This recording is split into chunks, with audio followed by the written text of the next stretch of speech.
Welcome back, ladies and gentlemen, to yet another episode of Cricket Mehfil. Today, we're going to be reviewing the ODI series and the one-off T20 international that was played between Pakistan and Australia in Pakistan. And for our guest, we have with us, after a long time, grassroots cricket legend Nawab Hassan Hussain Qureshi, who has been a bit under the weather. Hassan bhai, how are you doing?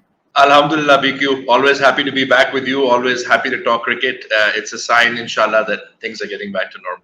Well, we love to hear that. Hassan bhai, I want to start off with the ODI series. Of course, it was a historic occasion. Pakistan finally managed to beat Australia in a bilateral ODI series after 20 long years. How monumental is this feat, chasing 350 odd, and then went on to break the record for the highest total chased by Pakistan in ODI cricket? How massive is that? Bahram, it's huge. I remember the series that we won in Australia. I think it was 2002. And then everybody was saying, Pakistan, look, favorites to win the World Cup. We lost the first one day then also. God, I never thought it'd be 20 years before I'd be celebrating that again. Then keeping in mind that we have a history of Australia's one-day teams coming to Pakistan and doing really bad things to us. Whether it's the 1987 semi-final, whether it's the series where they came in and, they chased down like 300 something at Gaddafi. I was there. Gilchrist and Simons just hitting us everywhere. So this was cathartic, this was something we needed, and to do it the way we did it, people writing the captain off, one bad game, he's finished. My God, it was brilliant, yeah. Every second of it was enjoyable because it did look like that we were going to give it up. And you start thinking about that bogey, you start thinking about that mental block against Australia, but not with the captain and not with Imam ul Haq. Those guys said, nah, bhai. Anybody else, not you guys. And look, Bahram, you've been watching cricket a long time too. We win series because of our bowling. To win a series because of our batting, I think that's huge. And the fact that we have the number one-day batsman in the world and the number 3 batsman in the world, it's very big for Pakistan cricket. I don't think we can't call it a small thing. And how sublime were both those guys. I know Bobby got the car. I know Imam's probably thinking about it. But just exceptional to go on and win the series the way we did. And then in the third ODI, our bowlers came to the party. So, you can't ask for more. Yes, it was quite phenomenal, wasn't it? The way they approached that game, the second ODI, that chase of 350 odd runs. I think Fakhr, his whirlwind 67 odd at the top was also very crucial. And then Imam and Babar, it was just utter domination in the series, and you don't really get to see that very frequently. Even in the first ODI, when Pakistan had to chase 314 odd in a game which they really came back well, actually. It looked like Australia was set to score 400, but Pakistan pegged them back. And out of the 225 runs that Pakistan scored in the second innings, 160 were contributed by Imam and Babar. And I saw a lot of criticism on Twitter and social media platforms that these guys are playing for themselves, they're being selfish, and they're just stat padding and they don't have intent. And what a response in that second ODI. Just the way they went about their business. Babar Azam got his 100 off 73 balls, I believe. And then Imam also, in all of his innings, I think minus the last one, was playing at a strike rate north of 100. So really, I think they've shut up their critics in quite some style. And Imam in particular, I feel, a lot of people used to criticize him on his strike rate. And to a certain extent, I would also say rightly so. But you have to commend how much he's upped his game. And you could see those results in this series. And I think he's deservedly the number 3 ODI batsman in the world. And of course, Babar Azam, I don't really have a lot of superlatives or adjectives to describe him. He is literally at the peak of his powers, and he's broken into the all-time ODI rankings as well. And he's very close to Virat Kohli, AB de Villiers, and I think he might even top that list because he's 40-odd points off Sir Vivian Richards. So Babar, again, of course, phenomenal, the way he scored those hundreds. People always say that he doesn't stick around till the end, but he made sure he did that in the third ODI and even in the second ODI. If anyone is saying that Babar couldn't finish the game, they really don't know any better because he killed the game. He finished the game. So what do you have to say about both of these players, Imam and Babar? But when we talk about stat padding and the second ODI onwards, it was all about intent. Intent. As if the two guys who are number 1 and number 3 in the world don't understand what intent means. Look, I will put my hand up. I've criticized Imam as much as anyone, if not the most. He's shut me up. He's been brilliant. The way he played, he's always been able to play that anchor role. But like you said, the way he played, the immense changes that he's brought to his game, the improvements, the way he played the spinners. Zampa was amazing, but Imam coming down the track, playing with a strike rate north of 100, sticking around that long, brilliant. And then Babar's century. I don't think we understand what a superlative knock that was. I think maybe we're so used to his genius.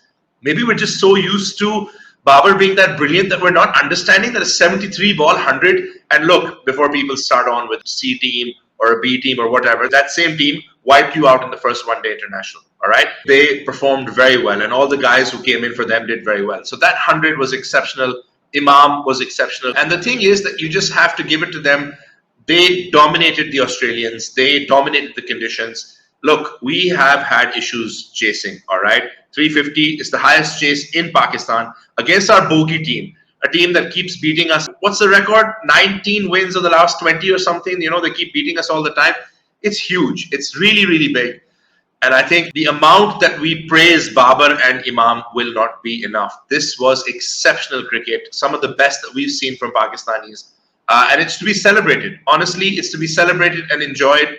And I hope that years later, 20, 30 years down the line, I hope we don't go that long without winning a series against them again. Young people will be talking about these because it was exceptional. Everything they did was exceptional, Bahram. And honestly, as fans, we couldn't have asked for more. You talk about that top three in ODI cricket, Hassan Bhai. Fakhr, Imam and Babar have been going at it for quite a while now. And Fakhr also almost averages 50. Imam averages north of 50. And then Babar is close to 60 now. He averages more than Virat Kohli in ODI cricket. In 85 odd innings, he has 1600s, the quickest to 1600s in the history of the game. ODI cricket, that is. And you just think that really sky is the limit for Babar, because I just feel like he just constantly wants to improve and just get better, and he's not satisfied with where he's at right now. So do you think that might be the best top three going around in ODI cricket right now? And how much do you think Babar can really take his game further up from this point on? Bahram, I think it's a very good point. It could be one of the best. I mean, I think of England's white ball team, and their top three is pretty good. Obviously, India is always in the equation. Pakistan's up there for sure with these guys, with their consistency, with the way they play, the styles that they bring, you know. Fakhr on his day can bludgeon any attack. Imam has shown now that he can show both intent and play the anchor role. And then Babar is Babar. I mean, honestly, what more can you say? You can't give him higher praise than that. As for Babar, yeah, I do believe that his ceiling is so much higher. I just believe there are people talking about how he struggles against spin. This was his first dismissal against spin in God knows how long. 14 innings or 19 innings, please correct me in the comments if I'm wrong. 467 runs scored and one dismissal against spin. So that's an average of 467. Yeah, against spin. But, you know, apparently Babar struggles against spin. And then, again, I was listening to the commentators, Bahram, and they said, look, he's hitting these sixes. He's hitting these shots. He's not bludgeoning them. This is timing. This is technique. This is class. Look, comparisons and things, whatever. Babar wants to be someone who wants to be as good as Virat Kohli was, all right? And I do believe that's where he has his eyes set on now. Virat Kohli, for my money, is the best batsman that we have seen in a very, very long time. I think Babar Azam can be every bit as good as him. And look, he's the captain. He's leading from the front.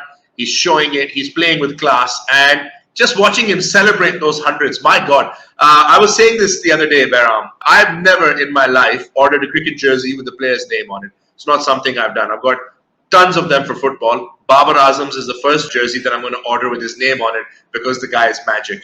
He's just magic. Absolutely. Babar Azam 56 is becoming somewhat iconic now. They're calling him the ODI GOAT. And a few years ago, I would have said that he's knocking on the door of that Fab 4. But I think, Hassan Bhai, it's about time we start calling that a Fab 5 now, no? I think we should just call it the Babar 1. Forget the other four, man. I'm not interested. There's only one Babar, man. Respect to the rest of them. There's only one Babar. When you're as good as my GOAT, then come and have this talk with me.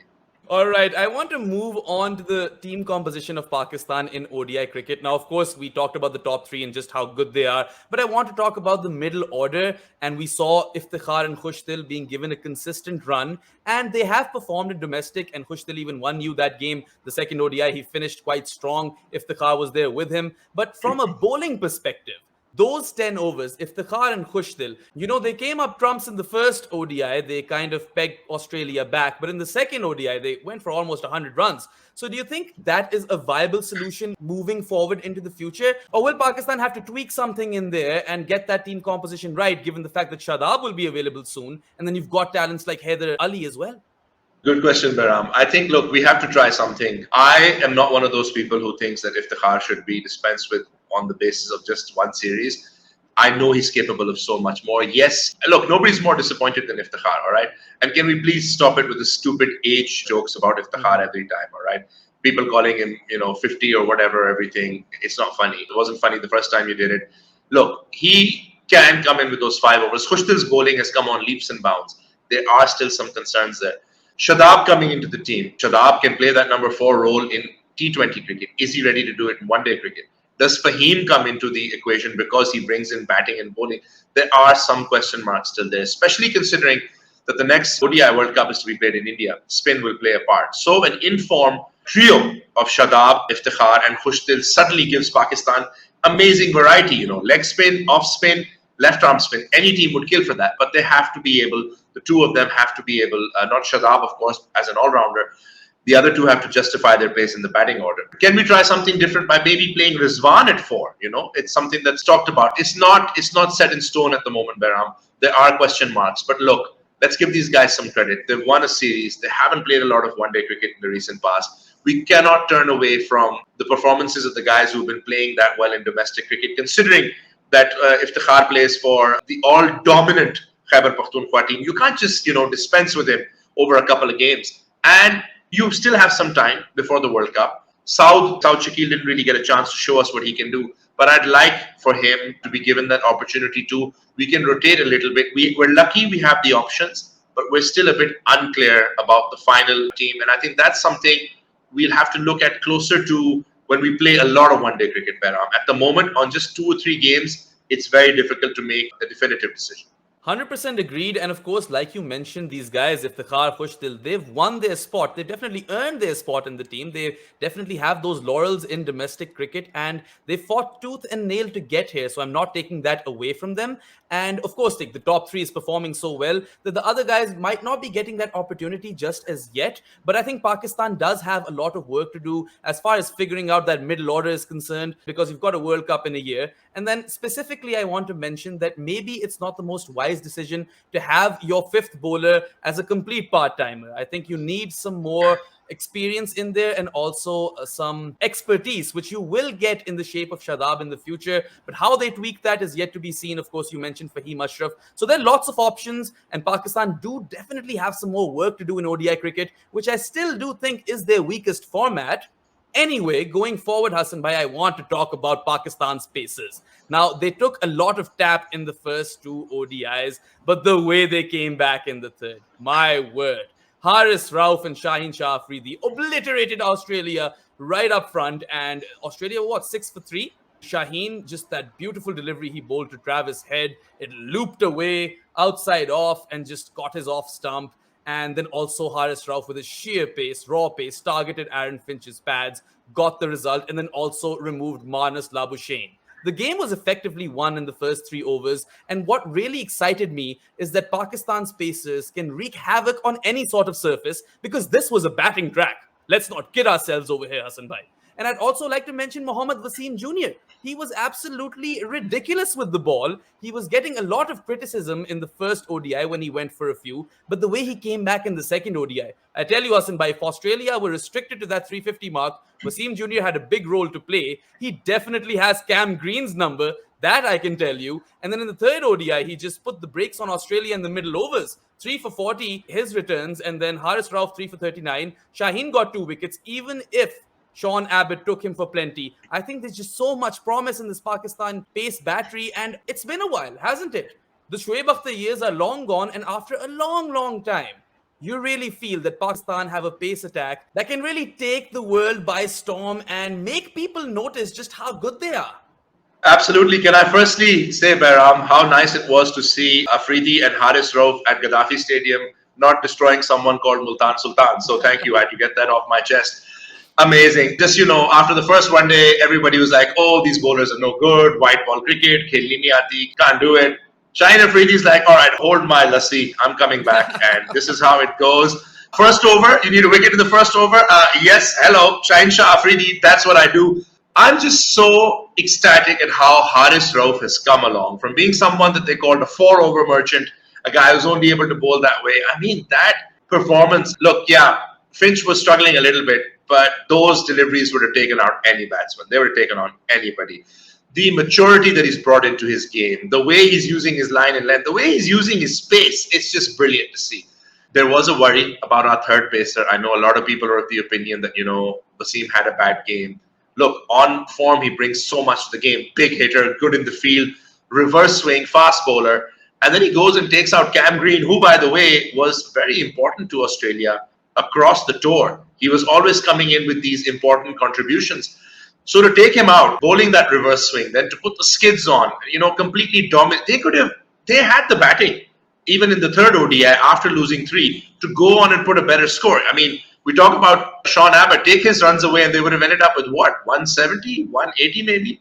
So the fact that it was your pacers on an absolute belter of a batting wicket doing this at Gaddafi Stadium, Lahore. Look, Baram, I've seen enough cricket at Gaddafi Stadium, Lahore. I've seen some of our most legendary pacers taken to the sword, put to the sword, by other teams. To watch these guys go out and do it is brilliant.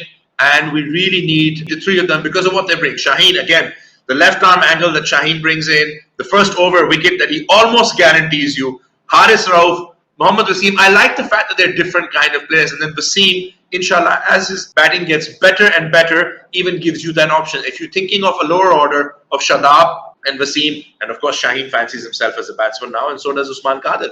So I really think it's important for us that we take this pace attack, we use them wisely, we give them enough time. And look, again, a lot of people have been very critical of him, but I think we have to be a little bit fair. He's had a bad time, but don't forget Hassan Ali is a match winner. Okay, having Hassan Ali, Fahim, having Dahani in reserve, that's pretty good. That's pretty good no matter who it is. It's good pace stocks. So if we handle these 3 guys well, and I just feel that Haris and Shaheen like bowling with Wasim. These are 3 aggressive cricketers. Now just imagine them, Meram, on helpful wickets. Just imagine these guys on slightly helpful wickets where there's a bit more bounce, there's a bit of swing. I mean, I'm feeling bad for whoever has to play us. Really happy with all of them. And if Wasim can keep working on his all-round game, what a trump card he can be for Pakistan. Absolutely. You forgot a certain Shahnawaz Dhani over there as well, who is in the ranks yet to make his ODI debut. But that just makes this plot all the more exciting because Pakistan's fast bowling reserves are so well stocked. You mentioned Hassan Ali, and yes, he has been out of form for quite a bit now, and he recognizes that, he acknowledges that.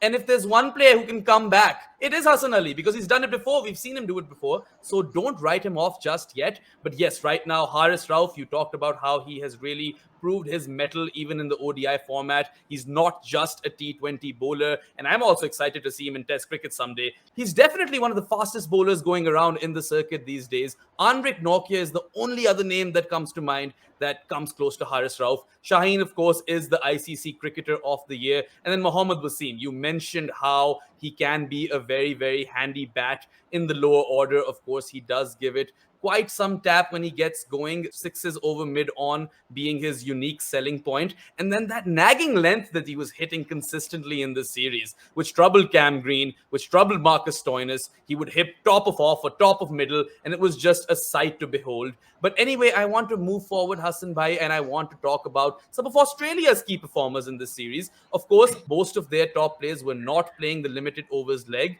but that gave opportunity to so many other players who were waiting in the wings. Travis Head being one of them. Of course, he opened the innings, which I haven't really seen him do that frequently in ODI cricket before. Got a beauty from Shaheen Shah Afridi, first delivery in the third ODI. But before that, he was absolutely going berserk. And I'd say the first ODI, he won Australia single-handedly. And in the second ODI, if Australia did get to that score, him and Ben McDermott, another player who has really, really shown his batting prowess on this tour. I think both of these guys have really benefited and do have a future in Australia's first string teams as well.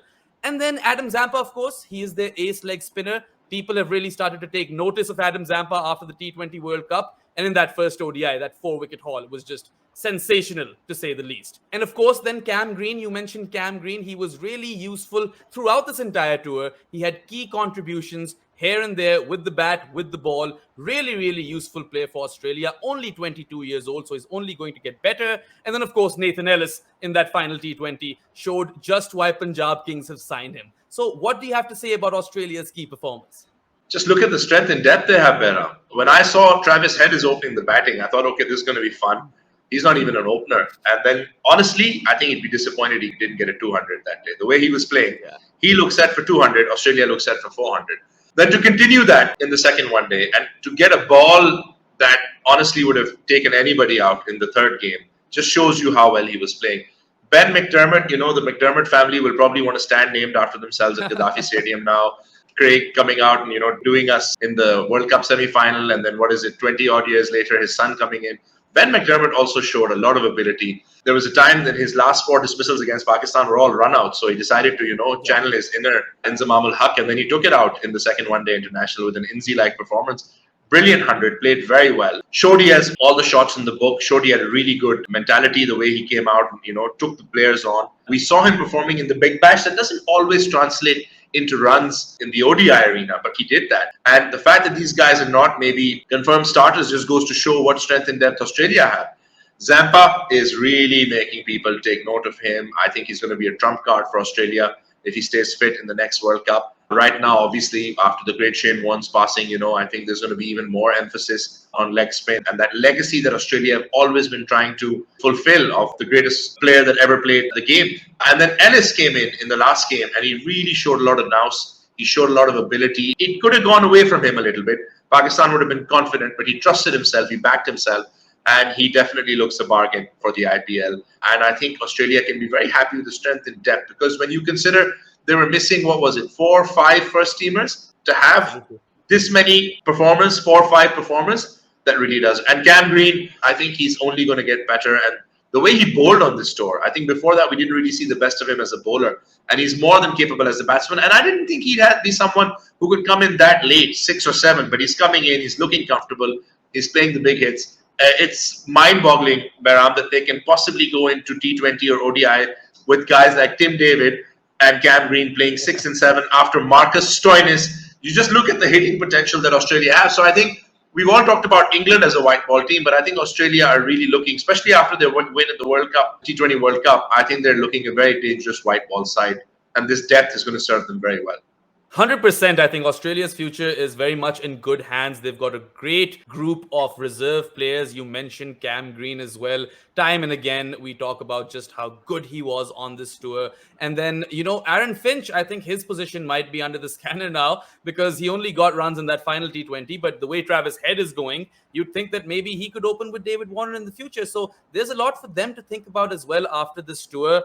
I want to talk about that final T20 international game, Hassan Bhai. Yes, Pakistan lost. Yes, it didn't have really any stakes associated with it, but it was quite a disappointing performance from a team which really has been on a roll in this format. In fact, in the last 16 T20 internationals, Pakistan has lost only 2, and both to Australia. So maybe, yeah, they are our bogey team. And yes, I could excuse this because there weren't any stakes involved. But then Pakistan, they started off really well. Babar and Rizwan, and then just with that Rizwan wicket, Fakhr went very next delivery, and Pakistan could never really get back into the game they're on. Usman Qadir provided a bit of a flurry in the end, got Pakistan to 162, but that was never going to be enough on a Gaddafi wicket with dew in play. And Qadir, I'd like to say he bowled pretty well with a wet ball, got a lot of purchase, got those wickets. Shaheen Afridi, of course, was at his brilliant best, and Pakistan almost made a game out of it. But of course, defending 4 runs in the last over is never going to be easy.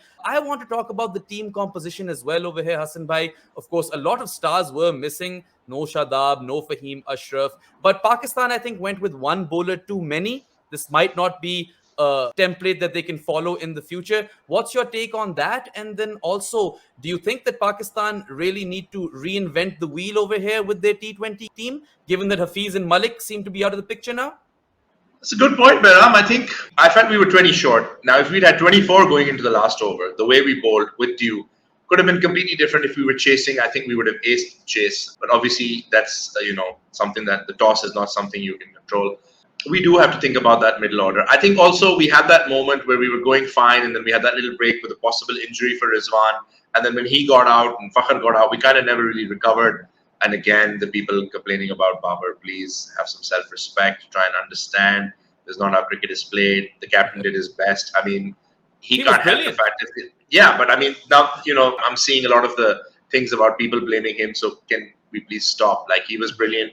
He didn't have the support on the day. It was a meaningless match. I'm happier to lose a meaningless match to Australia as opposed to losing other matches to them. I do believe we have to look at that middle order a little bit in T20 cricket. Shadab comes in and makes a big change. You and I were talking about the fact that can we play Shadab and Qadir? Now imagine for me in Australia, where the next T20 World Cup is, where if I'm not wrong, Dew isn't as much of an issue. I'd love to see that. A, Usman has experience of playing in Australia. B, I absolutely love the way he came out, the way he batted. Someone very rightly tweeted that this is why he came ahead of Shoaib Malik in the Zalmi ad. So maybe that's why, because he's shown he's got ability with the bat. He bowled very well, considering he had a wet ball. Shadab brings so much more balance to this side. He brings so much more in terms of fielding, in terms of bowling. So, look, a lot of teams go in with two leg spinners and do really well. I feel we can be one of those. There is still some concern. Could we have played Heather? Do we have a very clearly defined role for Khushtil? Are we giving these players the best chances to do what they do so regularly for their franchise sides? Something to look at. There was also a question of, does it make sense for Fakhr not to be opening when you consider how destructive he is? I heard a lot of people talking, Baram, about the need to have a number 4 who can play spin very well. Now, I'm going to probably get a lot of hate for this, but you guys need to go and look at the records. I think it's worth trying Azam Khan when you consider his exceptional record against spin at number 4 as that guy, because we've got the guys who can take on pace. We need to have that one guy who can take on spin also. So, yes, I mean, Hafiz Bhai is clearly retired now. Excellent video on his career, by the way, the other day. I really enjoyed it. Shoaib Malik, still thereabouts. You can't write Shoaib Malik off. He does bring a lot to the team. He brings fitness. He brings, experience. I mean, he's a guy who made his debut in Australia in 1999. To go back after 23 years and play the World Cup would be an amazing story. Maybe I'm also being a bit biased, Baram. I would have liked to see us go in with Asif Afridi. I feel he would have given something very different that the Aussies aren't used to. And I think people are still judging him on the fact that he played 1 or 2 innings in the PSL when his domestic T20 record is crazy. He just recently hit a couple of 50s as well. So I think we do need to look at maybe trying different things. Maybe Azam, maybe Asif. We're not as set, but we are missing players. We're missing Fahim. We're missing Shadab. So when they come in, it'll be a little bit different. Work to be done. I do agree with you. One day remains our weakest format. I do believe that while we're stronger in T20 cricket, we have to decide a template better. A lot of people feel that our template is that we don't attack too much at the start and then leave it too near the end, whereas a lot of other teams believe in attacking from the beginning. Can we do that? We have the players to do it. But can we back them? Sometimes, if you're going to back them to go all out and be aggressive, there are going to be games where they're going to be failures. But then there are going to be games where it's all going to come together and Pakistan's going to end up with 260, hopefully, inshallah, in a World Cup match against India, inshallah. I think we need to decide our mindset. The clarity that we had in the T20 World Cup before the semi-final loss, maybe go back to that, think about it, and use it. And maybe, Baram, a point I'd like to touch on. Sean Tate's had a pretty good start to his career as Pakistan's fast bowling coach. Vernon Philander had a good time as a consultant. Sean can be pretty happy with the way the guys have performed. So that's something to be happy about also. And I just feel, the T20, I won't read too much into it, the Dew, all those other things. But can we play the 2 leggies? Can we play Azam? Should we play Asif? I think the guys who performed in the PSL and the domestic T20, one thing I would have liked, and again, people are probably going to say I'm biased, I would have liked to see Dhani play.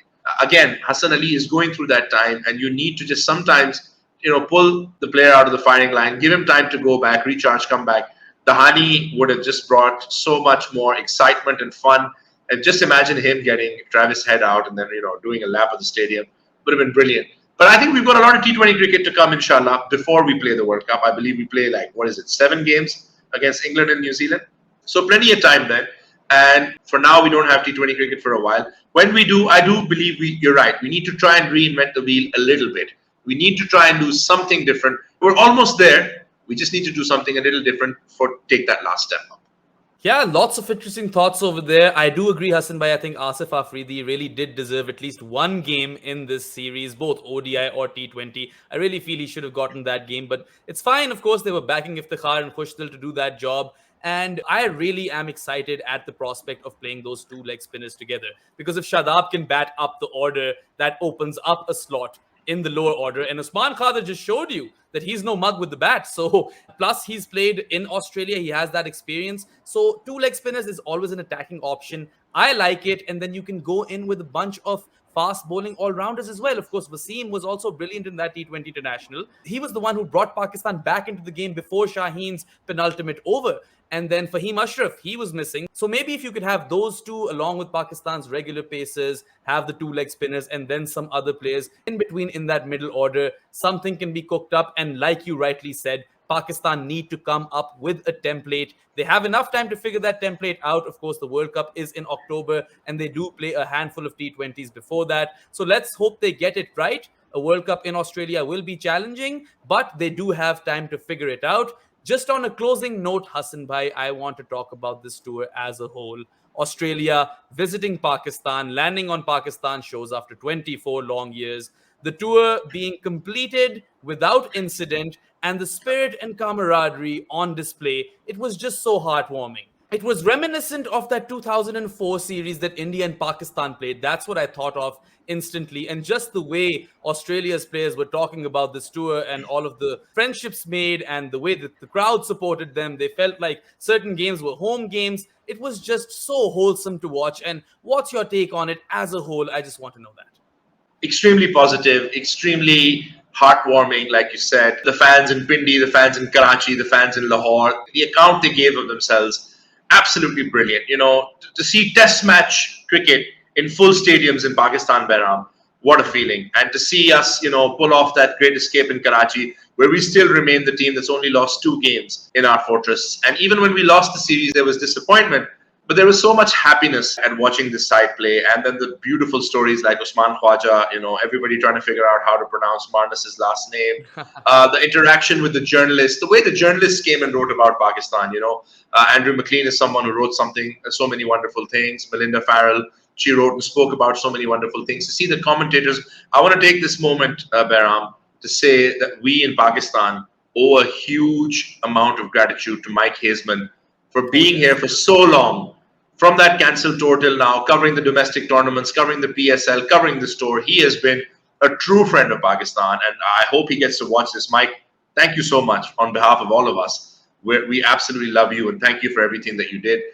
Just the way, Behram, the fact that Alhamdulillah, the tour went off without any issues, huge credit to the government, to the security forces, to the people at the PCB, Chairman Ramiz Raja and all his team, CEO Salman Nasir, all these guys, all the wonderful work that they did to make sure this happened. The entire team at the PCB, everybody. We saw fantastic cricket. We got to see Australia here in Pakistan after ages. Someone like me grew up in the 90s seeing Australia come every 5 years. You kind of took it for granted, and then we didn't have them here for so long. For them to come here, okay, I know they didn't get to go out so much because of the COVID protocols, because of security protocols, but they enjoyed themselves. Babar, Rizwan, Shaheen, David Warner talking, after the end of the series. Just these guys enjoying themselves, having time together. Babar getting to play in front of his family. Shaheen getting to play in front of his family. All our guys getting to play. I know Usman Khwaja took playing in front of his family's home a bit too seriously. Uzi, next time, mate, when you're coming down, maybe take it easy on the hundreds, huh? He had such an amazing time, and the Pakistani fans reacted to him literally like one of our own. I don't think there was as much happiness for some of our players. So a lot of wonderful things to take away from this tour. So many people put in so much hard work to make it happen. They should all be very proud of themselves. We as Pakistani fans, I think we should be very proud of our fans. You went to the game there now. You saw what it was like in Lahore. Just the fact that with so much uncertainty going on around the world, we were able to put on this kind of a festival cricket so soon after the PSL.